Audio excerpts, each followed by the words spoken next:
what is MVP? And why does it matter so much for NBA players? You know what's wild? The NBA MVP award is literally just a trophy and some media votes, but it can completely change a player's entire career trajectory. We're talking max contracts, legacy debates, Hall of Fame credentials, all of it. So today, I want to break down what MVP actually is, why players care so much about it, and honestly, why we as fans might care a little too much about it too. Let's start with the basics. The MVP award goes to the most valuable player in the NBA for that regular season. Sounds simple, right? But here's the thing. Nobody can actually agree on what most valuable even means. Is it the best player on the best team? The guy with the craziest stats? The player whose team would be absolutely cooked without him? That ambiguity is literally what makes this award so controversial every single year. The award itself has been around since the 1955 to 56 season, and it's voted on by a panel of sports writers and broadcasters, not the players, not the coaches, just media members. Each voter ranks their top 5 players, and those rankings get converted into points. First place gets you 10 points, second gets 7, third gets 5, fourth gets 3, and fifth gets 1. Whoever has the most points wins. Simple system. But the debates it creates are anything but simple. Now here's where it gets interesting for the players themselves. Winning MVP literally changes your financial situation overnight. We're talking about supermax contract eligibility, which in today's NBA can be the difference between a $150 million deal and a $250 million deal. For real. When Giannis won his first MVP in 2019, it helped him qualify for a Supermax extension, with the Bucks worth $228 million over 5 years that he signed in December 2020. That's generational wealth we're talking about, but it's not just about the money, though obviously that's huge. MVP is your legacy insurance policy. When you're retired and people are debating where you rank all time, that MVP count matters. Dirk Nowitzki has 1 MVP, and that single award puts him in conversations he might not be in otherwise. Charles Barkley has 1 MVP, and people still bring it up when they talk about his career. You could argue that having 0 MVPs keeps certain players out of top 10 all-time discussions, even if their resumes are otherwise stacked. Let me give you a perfect example of this. Steve Nash won back-to-back MVPs in 2005 and 2006, and those awards are literally the main reason casual fans remember him as an all-time great point guard. Now, Nash was legitimately incredible, don't get me wrong, but if you swap those MVPs to someone else, and Nash has 0, does he get talked about the same way? Probably not. Those 2 trophies did more for his legacy than almost anything else in his career. Here's something that doesn't get talked about enough. The narrative matters way more than it should. Voters aren't just looking at spreadsheets, they're buying into stories. The carrying a bad team story, the historic season story, the best player on the best team story. When Derrick Rose won MVP in 2011, part of that was absolutely the narrative of this young Chicago kid bringing the Bulls back to relevance. His stats were great, but LeBron's stats were arguably better that year. The story just hit different, and that brings me to voter fatigue, which is honestly kind of ridiculous when you think about it. LeBron James probably should have won like 7 or 8 MVPs if we're being completely objective, but voters got tired of giving it to him. Same thing happened with Jordan in the 90s. Giannis won back-to-back in 2019 and 2020. Then in 2021, he probably had a case again, but Jokic won it. Part of that was definitely voters wanting someone new. It's like,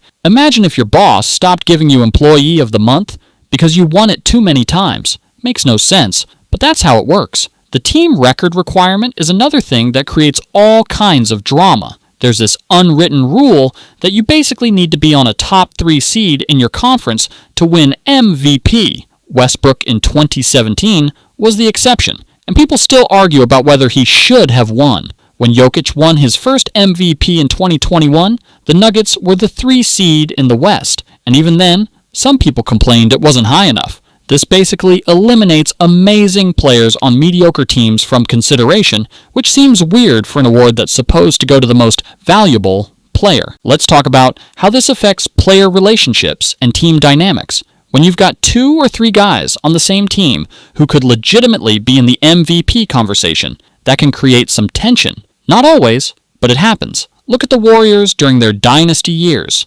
Steph could have won more MVPs if he wasn't splitting votes and narrative with KD. Some people think that affected how both of them are viewed historically. KD allegedly cared about that stuff way more than he let on. The international players winning MVP has also been a huge storyline recently. Jokic won it in 2021, 2022, and 2024. Giannis is from Greece and won it in 2019 and 2020. Embiid is from Cameroon and won it in 2023. That's 4 straight years of international players winning MVP from 2021 to 2024, which shows how global the game has become. But it's also created this weird thing where some fans act like American players are getting disrespected, which is honestly just nationalism creeping into basketball discourse. Here's a controversial take. I feel like MVP matters way too much for how arbitrary it is. Like, we're letting 100 media members who might have biases,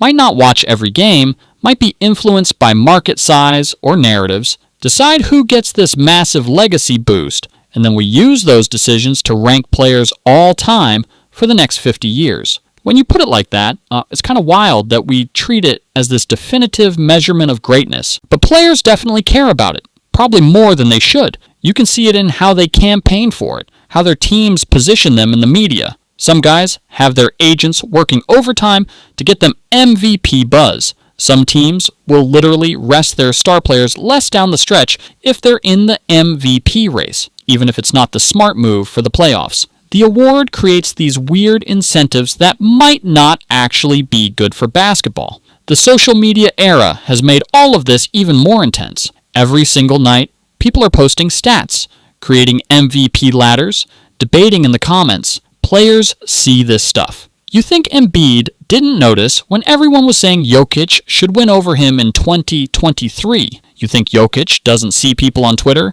saying he's stat padding? This constant discourse affects how players view the award and how they play to win it. Low-key, one of the craziest parts about MVP is how it can salvage a disappointing playoff run. If you win MVP but lose in the second round, at least you've got that hardware. It doesn't erase the playoff disappointment, but it softens it. Giannis won MVP in 2019 and 2020, then lost in the playoffs both times, and people were calling him a playoff choker. Then he won the championship in 2021, and suddenly, those MVPs looked way better in retrospect. The awards themselves didn't change, but the context around them did. There's also this thing where winning MVP can actually add pressure that hurts you. Once you win it, expectations go through the roof. You're supposed to be the best player in the league now, and if you don't win a championship, people ask what's wrong. Derrick Rose won MVP at 22, and that award probably created expectations that his body couldn't sustain. Not saying the MVP caused his injuries, obviously, but it changed how everyone viewed his career from that point on. For younger players coming into the league, MVP is like this mythical achievement they're chasing. Luka has been close multiple times, but hasn't won it yet, and you can tell it bothers him. SGA is in the conversation now, and winning one would completely change how people view him historically. These guys know that MVPs are resume builders that last forever. You can't unwin an MVP. It's on your basketball reference page for eternity. The award also creates this weird hierarchy in the league. MVP winners get treated differently by refs, by the media, by everyone. They get more calls, more benefit of the doubt, more attention. It's like having a VIP pass for the rest of your career. You saw how differently media treated Jokic after his first MVP compared to before. Same player, same game, but the perception shifted overnight. Here's something I don't see people talk about enough. Team success in the playoffs can retroactively make your MVP look better or worse. Nash won 2 MVPs and never made the finals, and now some people use that to question whether he deserved them. Meanwhile, Giannis won 2 MVPs, then won a championship, and now those MVPs look absolutely justified. The award itself is based on regular season performance, but we judge it based on playoff success. That's kind of backwards when you think about it.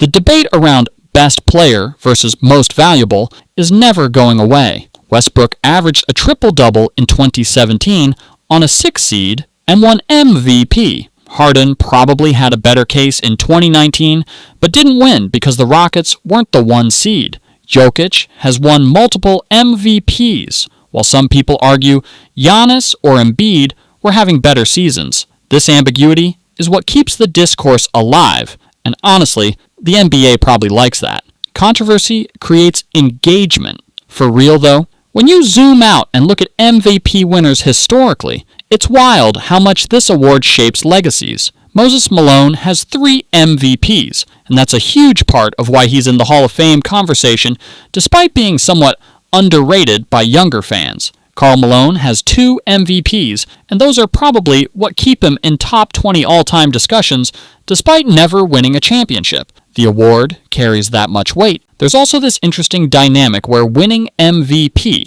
can motivate other players to target you. When Giannis won back-to-back MVPs, teams started building their defensive schemes specifically to stop him in the playoffs. The Raptors' wall in 2019, the Heat zone in 2020. Being the MVP puts a target on your back in a way that's actually measurable in how teams game plan. You become the problem that other teams build their strategies around solving. And let's be honest, market size matters more than the NBA wants to admit. A player in New York or LA is going to get more media coverage than someone in Salt Lake City or Milwaukee. That coverage affects narratives, which affects votes. Jokic winning MVP 3 times while playing in Denver is actually kind of remarkable when you consider the small market disadvantage. He had to be so undeniably good that voters couldn't ignore him despite the market size. The age factor is another interesting wrinkle. Rose won at 22, which is insane,